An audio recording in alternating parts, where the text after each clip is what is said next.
Hi, I'm Scott Tusa, and welcome back to our series on opening your heart. In today's session, we're going to be working with the second of the four boundless states, boundless loving kindness. Boundless loving kindness is one of the core practices here, as the experience of love is something innate to being a human being. Of course, we can cultivate this further and deeper on the Buddhist path or on our spiritual path. But I just want to start out by saying that within Buddhism, love or loving kindness is seen as an innate quality. Sometimes we can describe this innate quality as our sense of basic warmth or basic okayness. And in Buddhism, this is connected to our wider quality of Buddha nature or awakened nature. And this is possible because loving kindness is at the root of what we seek and what others seek.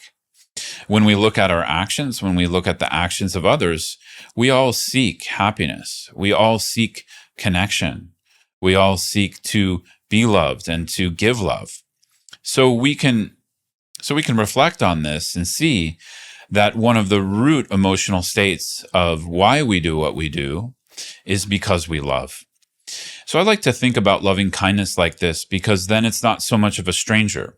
It's something we can connect to within the basic makeup of how we interact each day. Now, of course, we might also struggle with the heart being closed towards some of our own emotions or closed towards others in our life or in certain situations. And we can work at that. But it's good to remember from time to time that connected to our Buddha nature, connected to our basic sense of okayness or warmth, is the ability to love, is the ability to feel connected and to open to care. So normally when I talk about loving kindness in a little bit more of a deeper way, I talk about it more as a circular process. So what I mean by a circular process is that normally we're thinking of love as a linear thing, as something we give or receive. Where in boundless loving kindness practice, there's a way to work with it that's more circular, where we're both receiving love as well as giving it at the same time. So this is another way to practice loving kindness, and that's what we're going to do in a few minutes when we work with the guided meditation, is more of a circular process of loving kindness. But before we get into that, let's define loving kindness a little bit. So in the Buddhist tradition, we define loving kindness as the wish for ourselves and others to be happy and have the causes of happiness. So happiness is this elusive thing, but we all know what it feels like. We all know what it feels like to receive care, to offer it, to experience warmth. So I usually like these terms, care and warmth. If care is a difficult term for you or word to incorporate in the meditation, just use the word warmth, right? We all know when we feel warmth. We all know when we are offering warmth to another, whether they're able to receive that or not. And so warmth is there. As I said, warmth is at the base of our being. And so in this practice of loving kindness, we're cultivating that. I also like to bring in generosity here because normally we think of generosity as a material thing. But actually, within loving kindness practice, we're offering generosity in the form of warmth. We're offering generosity as a spirit, as a way of being with ourselves and others. Again, in this circular way. So in one way, we could think of this practice as a cultivation of loving kindness.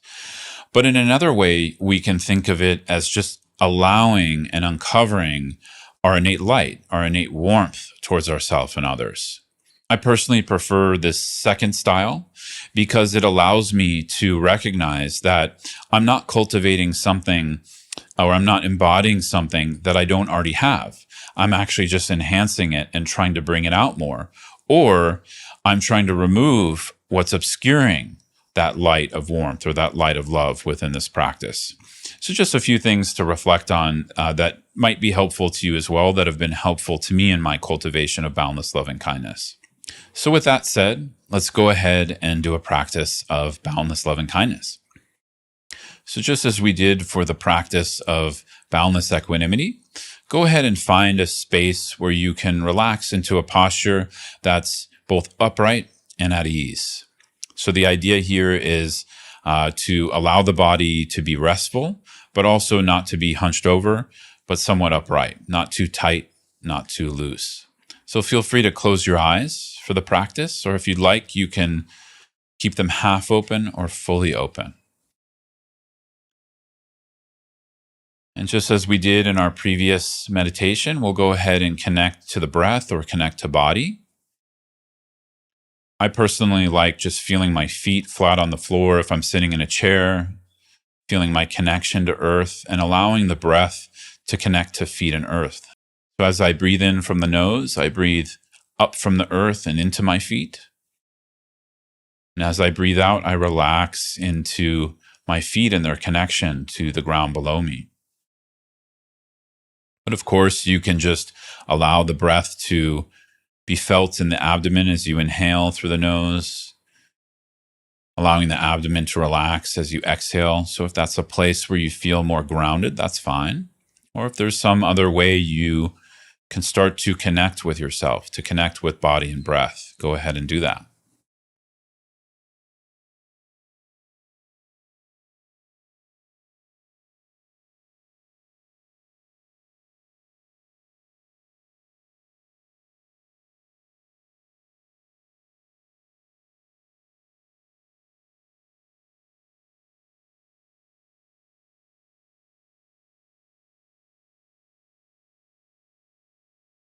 So just as we incorporated with our practice of boundless equanimity, we're going to incorporate visualization, a felt experience, helpful or creative thinking, and of course, mindful awareness.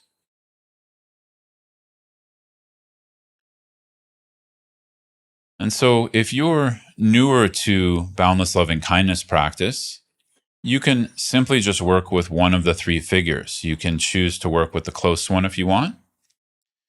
And if you're more intermediate or advanced, you can work with the difficult person or the person you feel more neutrality or indifference towards. And you're welcome to bring in the same people or beings from last meditation on boundless equanimity, or you can bring in completely fresh relationships. But choose one of these categories: close one, difficult person, or someone you have more indifference or neutrality towards. And we're just going to work with one person today. And we're going to begin to invite them into the room with us, and you can imagine them in the space in front of you. I like to imagine that they've also agreed to be here. The reason for that is like already a closeness starts to form. We're kind of deliberately inviting them.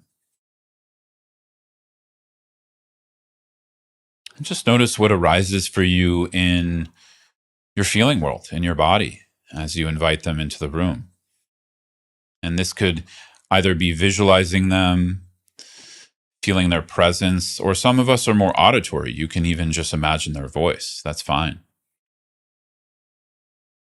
So we really need to take advantage of our talents here. So if we have a talent to visualize, use that. If we have a talent to feel or feel in a more intuitive way, use that. If you have a talent to more recognize through sound, use that. Or if you don't know, try all three and see what works best.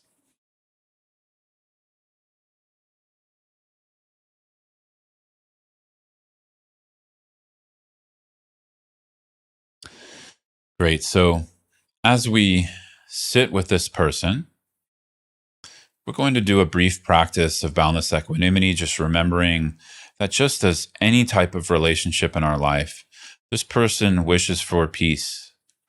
They don't wish for difficulty or pain. And that applies to every single being that we share this earth with. Whether we agree with them, whether we like them or dislike them, they all wish for peace and ease. They all wish to avoid pain. And at their essence, they're all deeply worthy. So just connecting to that for a moment. remembering equanimity, dropping it into the body if you can, feeling that in the body.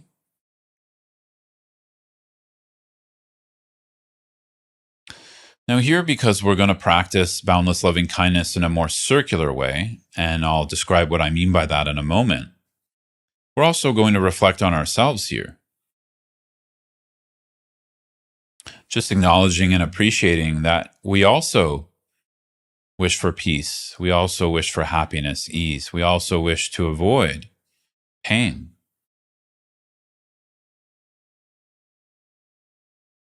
And already within that recognition, there's a recognition of warmth towards ourselves. See if you can soften towards yourself and this other person in the room here with you. Basically, reflecting on and removing the distance. Just recognizing at our essence, we have the same basic aspirations. Of course, those can look different ways. And of course, according to our different locations, that can vary what we need or what we seek, but the basic principle remains. We both wish for happiness. We both wish to avoid pain, suffering, stress.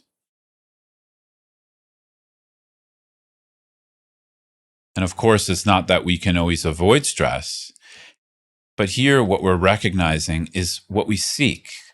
And within that is a very profound innate quality of awakening, of boundlessness.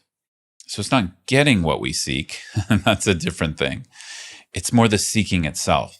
So I just want to clarify that. The seeking itself makes us both not only deeply worthy of love and compassion, but also available to it. We wouldn't be seeking something we don't already have the basis for. That's the premise here within the Buddhist approach to these. So already you might be connecting with a sense of warmth, but now we're going to make it more deliberate. So the circular process here is that we're both opening up to receiving care from this person as we're offering it. So typically in the practice of boundless loving kindness, one would repeat phrases. May you be happy, may you be at ease. So if you want to do that, you can do that. And you're also imagining receiving that from the person. They're also saying that or sharing that aspiration with you, towards you. Another way to do this practice is just to feel warmth. Just to generate that as a wish for the other, as a wish for oneself. But here we're also allowing ourselves to open up to the other person's aspiration for us.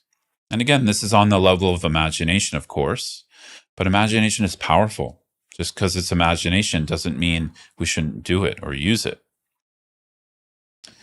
So play with that for a moment, opening up that circular process. It might feel a little odd in the beginning. It might feel a little linear, like first you have to give it, then you receive it, or first you receive it, then you give it. Start there if you need. But then start to open it up where the giver and receiver starts to dissolve a little bit.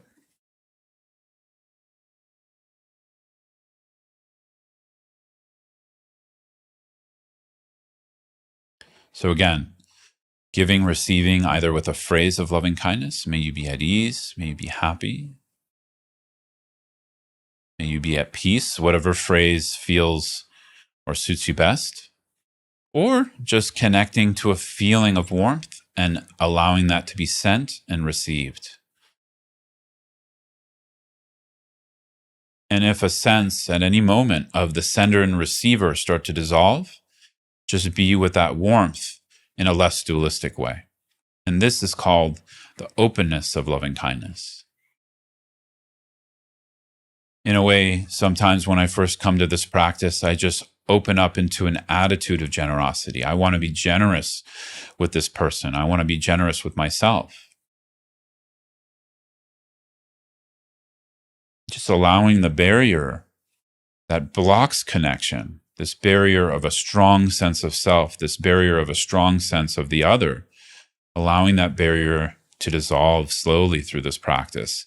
And then we start to enter the boundless quality of loving kindness. And just rest with that, with mindful awareness, either with the feeling or just the presence of that. So we can do this as a series, sending, receiving more specifically, and allowing that to expand into a circular process, and then allowing that to dissolve and just resting with openness itself, with love itself.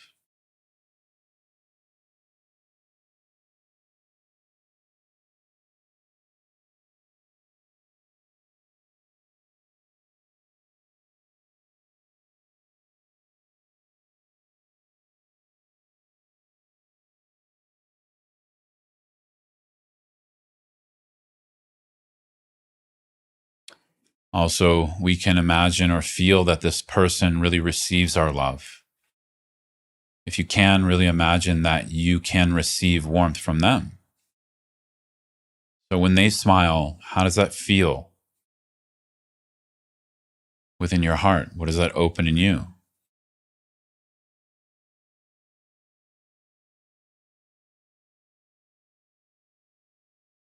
When they feel your love completely, when they feel the warmth you're sending, the wishes, the warm wishes you're sending completely, how does that affect you? How does that affect them? What kind of space does that open up between you? Just allow yourself to connect more and more with that space. Again, less and less of a linear process. But of course, linearity is okay. It's where we start. And allow it to become more circular, less of a self and other, and just rest in that.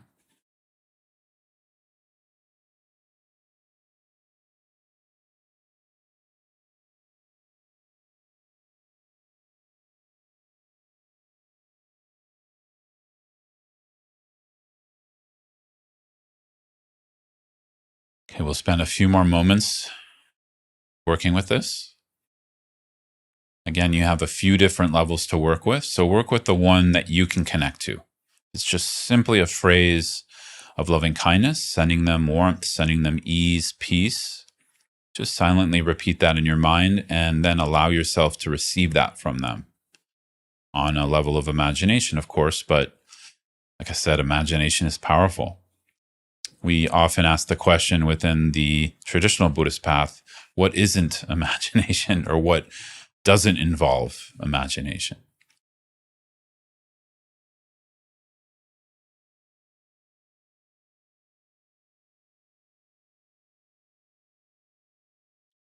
Okay. So if you'd like to continue this practice, feel free to go ahead and continue.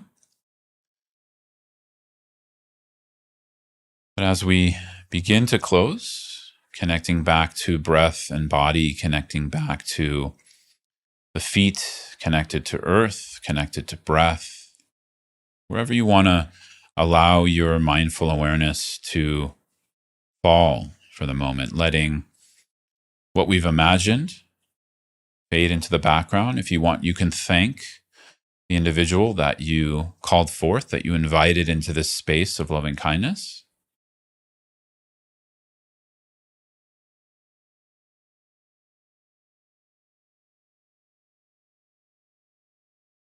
Just settling into the body and breath. Without closing the practice, we'll begin to open the eyes if the eyes have been closed. Just letting the gaze rest in the space in front of you, allowing yourself to stay connected to breath, body, just for a few more moments.